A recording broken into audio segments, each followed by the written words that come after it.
We have added a policy type now for personal liability policy.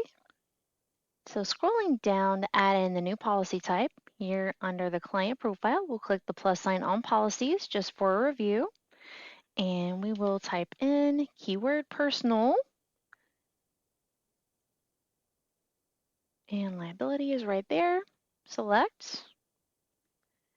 And as you can see, the top portion of your policy screen is the same as always, where you can input your information such as policy number, policy status, premium, that type of thing. Now you can come down here to add in property listings. It will look similar to a homeowner's policy where you can indicate deductibles,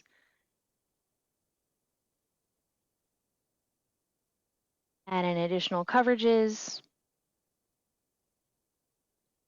and you can even add additional interest and mortgagee at the bottom as well. So we hope this will be helpful at your agency.